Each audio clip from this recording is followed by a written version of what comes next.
good showers and thunderstorms this evening. This also pushing off towards the east here at about 35 miles an hour. And areas in the path of this particular cell include Spooner at 6:30, Hopkins at 6:45, and Skullhead at 7:01. So again, as we zoom out just a little bit here, let me clear this off the screen. You can see we have a lot more heavy weather to go back out towards Tallahassee, which is where the trouble has begun most of the day today. And all this continues to race right down I-10 here, right towards Jacksonville. I mean, check it out. It is just an incredible evening here across Jacksonville, and it's not often that we are able to put 100% chance of rain for 8 o'clock, 9 o'clock, and 10 o'clock with those temperatures holding in the 50s area-wide. Again, with heavy weather expected all the way through about 11 o'clock this evening. We'll have more on your hour-by-hour update and what you can expect for later on in the coming week in just a few minutes.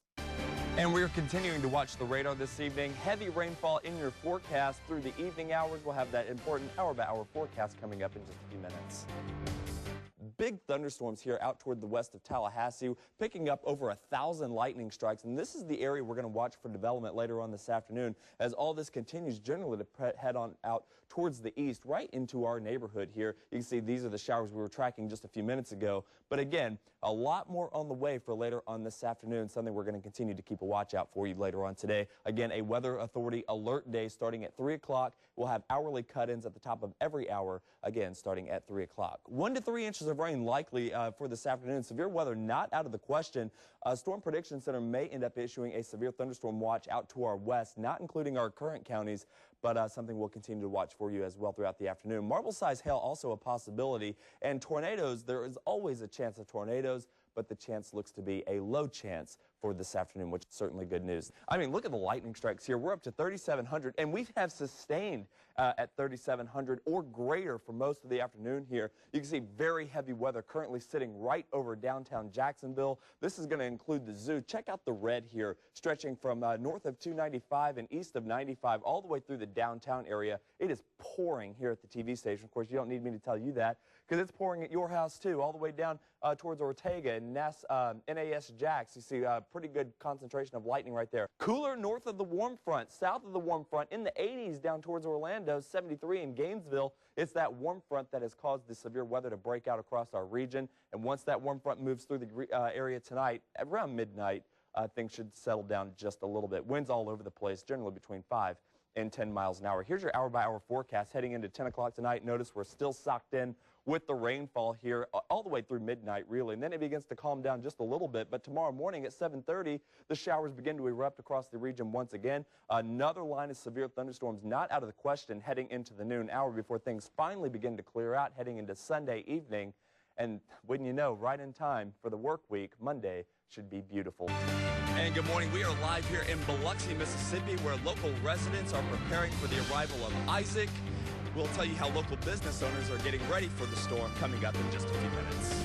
See, again, as we await Tropical Storm Isaac, a very strong tropical storm. Not much difference here between a strong tropical storm and a Category 1 hurricane. Really just the nomenclature, just one's a hurricane and one's not. But we're still looking at the same effects here. Winds up to 70 to 80 miles an hour here in Biloxi. And, of course, the surge and the rainfall is going to be the big issue.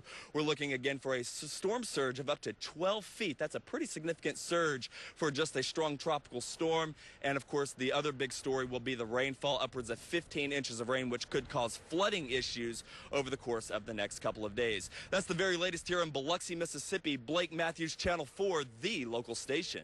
Now, not far from there, our own Blake Matthews is joining us live in Biloxi, where the winds and rains have really been picking up the last hour. And Blake, I know when you're tethered to a live truck and to a microphone, you can't move around a lot, but the reports we're getting off of Twitter from the Weather Channel is that Biloxi Bay, that back bay north of you, some homes are being flooded out there.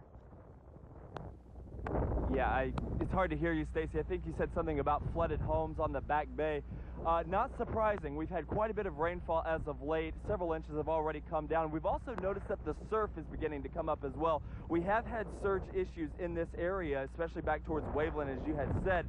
Now, here locally in Biloxi, right along the coast, we've seen the surf come up 5 or 6 feet, but so far it has not crossed Highway 90.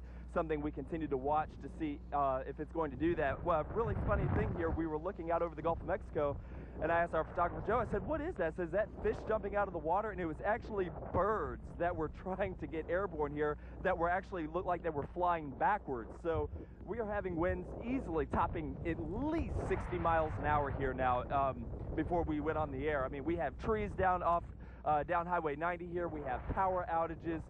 Certainly everything you would expect to see in a Category 1 hurricane. And of course, we continue to watch the surge to see exactly what it's going to do. But the bigger problem now that the storm has made landfall, is the storm is going to start to weaken a little bit, but the rainfall will be relentless, and we're looking for 10 to 15 inches of rain across some portions of the Mississippi and Louisiana coast. Now, the eye did cross Plaquemines Parish south of New Orleans, which is where the worst of the weather is, but even here on that dirty right front quadrant of the hurricane, we are just getting hammered here in Biloxi this morning, and certainly everything you would expect to see in a Category 1 hurricane. We're live this morning in Biloxi, Mississippi. Blake Matthews, Channel 4, the local station. And Blake, I believe where you're at is kind of like a downtown area. There's a lot of businesses. Do you see any people there, any residential homes there? Because those are close by too. People who have left in anticipation of the storm. Yeah, it's hard to hear you, Stacy. There is a curfew in effect until 7 a.m. this morning. Everything was closed as of about noon yesterday. We went to a grocery store, and we were actually one of the last customers in there, and they shut that down. There's absolutely nothing open at this time. The only vehicles we've seen on the road are emergency vehicles and some media, but for the most part, people have stayed indoors and are riding this thing out as they should be.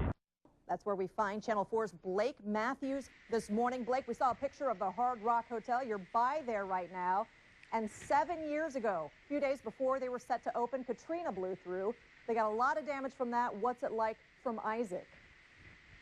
You know, well, take a look for yourself. You can see the pile of debris here that some people, apparently maybe the National Guard has come by and already scooped up out of Highway 90 here. But this scene that you see is repeated all up and down the coastal areas of Mississippi. Now, you talk of Katrina. Katrina, again, 7 years ago yesterday, right behind, or right in front of me, rather, this building you see, it may be hard to see for you. It's a 13-story building. It was an old folks' home that was basically destroyed, and the bottom floors here, the bottom 2 floors are totally gutted. Of course, that building has been condemned, so you can see that the scars of Katrina are still very evident here in Biloxi this morning. But speaking of Hard Rock Cafe, where we're located now, this street is Highway 90, was totally flooded out yesterday, but most of the water has receded. Now, we have had significant flooding in this part of the Mississippi coast, I should say. We've had upwards of 13 inches of rain, and it's still coming down a little bit. We're in a dry slot now, but it comes in bursts as the storm continues to press inland. Now, here locally, again, things are slowly starting to improve, although you can see it is still quite windy. We're still getting winds between 30 and 40 miles an hour in gusts, but a big improvement over the 70-plus mile-an-hour winds that we had yesterday. We're live in Biloxi this morning. Blake Matthews, Channel 4, the local station. Did you hear of any evacuations that had to take place during the height of the storm yesterday, Blake? I'm sorry, Stacey, can you repeat that? Did you hear of any evacuations that had to take place as the storm was raging?